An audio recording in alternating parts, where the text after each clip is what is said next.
The United Nations Climate Summit in Brazil, known as COP30, will wrap up later this week, and its achievements will likely be more muted this year.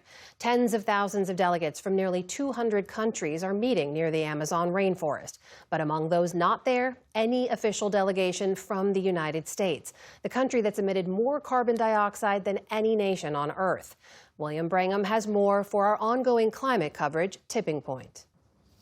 The Trump administration's decision to give COP30 the cold shoulder follows other similar dismissals of any efforts to combat climate change. The president again pulled the U.S. out of the landmark 2015 Paris Agreement, which sought to keep global temperatures from rising to increasingly dangerous levels. So to help us understand where things sit today, we turn to someone with decades of high-level experience in this realm. John Kerry was Secretary of State under President Obama and was President Biden's special presidential envoy for climate. John Kerry, thank you so much for being here. You used to lead large delegations to these COP meetings. This year, the U.S. administration sent no one. President Trump says, as you know, that climate change is the greatest con job in history. What does it mean when the American government is absent?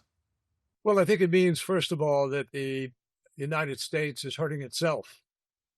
That the absence of U.S. leadership and even presence, just put it at presence, really defeats the fundamental purpose of these meetings to some degree, because no one country can solve this problem by itself. No country has enough money to solve this problem by itself. That's why it's so critical, and we did in Dubai, in Glasgow, in Paris, we brought private sector to the table to be part of the solution. We can only solve this if we galvanize our economies on a global basis to be curbing carbon dioxide, to be curbing greenhouse gas pollution, and to be building out the new energy systems of the future.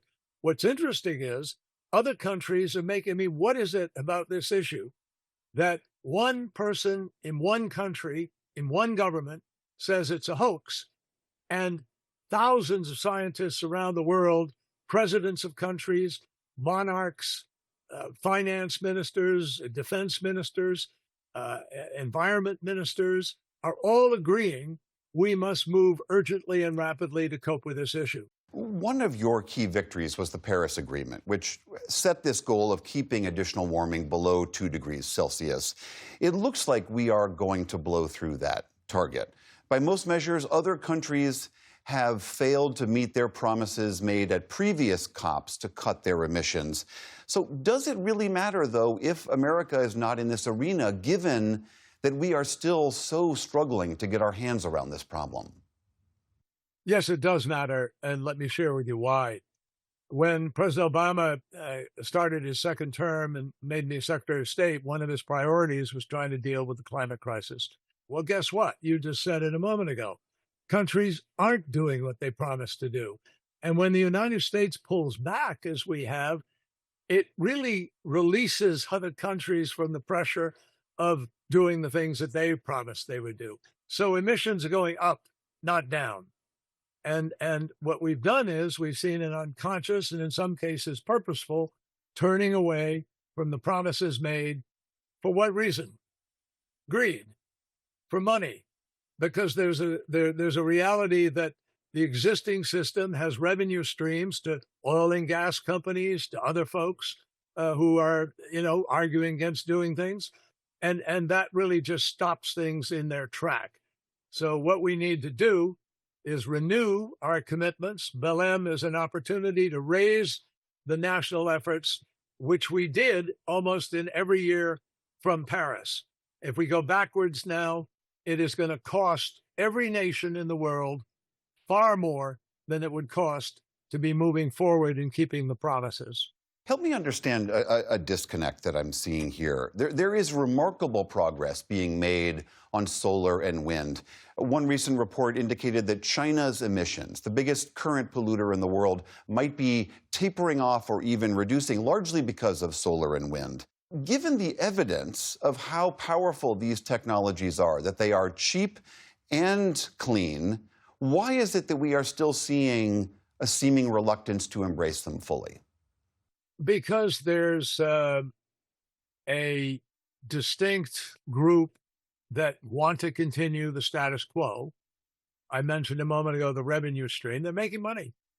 And now with energy demand up, they think they're going to be there to be the major provider of that new energy.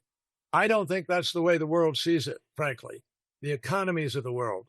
The fact is that last year, $2.2 trillion went into the venture capital and the investments of the new energy economy of solar, wind, and other renewables versus $1 trillion that went into fossil fuel. That's the first time in human history there's been that turnaround, that imbalance. And I think that what you see now is many, many new technologies poised to come online. Solar is obviously gaining every single year. Solar is absolutely, and wind absolutely, cheaper than fossil fuel production. So we're really witnessing this is a major moment for the world. The fact is, we made promises that could keep the Earth's temperature increase near the 1.5 degrees, 1.6, 1.7. The International Energy Agency says if we followed through on the promises that were made in Glasgow and in Sharm el-Sheikh and Dubai, if we did the things we promised to do, we can win the battle. We can hold the Earth's temperature increase. We're just not choosing to do that. Just look at what's happening in the economy. 2 days ago, Bloomberg carried a headline saying, you know who believes in climate change? The stock market. And if you look at the stock market, you'll see incredible profits being made by the deployment of the new technologies that are not oil and gas. So if you look across the board at where we're heading, I think those technologies are going to win. I think they win because new technologies beat old commodities. And that is exactly what the marketplace is beginning to see and experience. Bill Gates, who you know has long been a champion of action on climate change, recently made a little bit of a pivot, arguing that we could innovate our way out of the climate crisis and that we should focus more on human health and protecting children and deal with diseases. He also argued seemingly that some of the rhetoric around climate change, what he argued was too apocalyptic language, had harmed the movement overall. And I wonder what you think about that. Well, I understand exactly what he's saying, and I don't disagree with the fact that the terminology that has been used for years has run its course, I think. To some degree, the efforts to coalesce action to deal with the climate crisis has been tarnished by branding that has purposefully taken place to sort of, make it seem like all people care about is ESG, or it's just a matter of wokeism. And that's because not enough argument has been made, which I was just making, about the benefits to the economy and the strategic directions that people are taking on the planet. Let me be specific. China. President Trump and others say, well, we want to compete with China. We want to win that competition. We want to be number one. Terrific. But you can't do that by just turning your back and walking away from the battlefield. And the battlefield is in the production of those innovations and technologies that Bill referred to that are going to win the battle. Today, China is the largest deployer and manufacturer of renewables in the world. China has deployed more renewable energy than all of the rest of the world put together. They know this is the new market. And China's killing it in that market right now because they don't have the competition.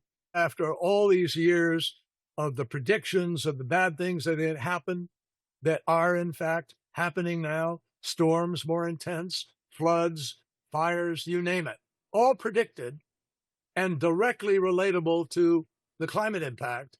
But we could be addressing all of those things if we were moving faster to create the jobs and pursue the technologies that will provide clean energy. And if we do that, we're going to win. All right, that is former Secretary of State and former Special Presidential Envoy for Climate, John Kerry. Thank you so much for being here. Thank you, sir.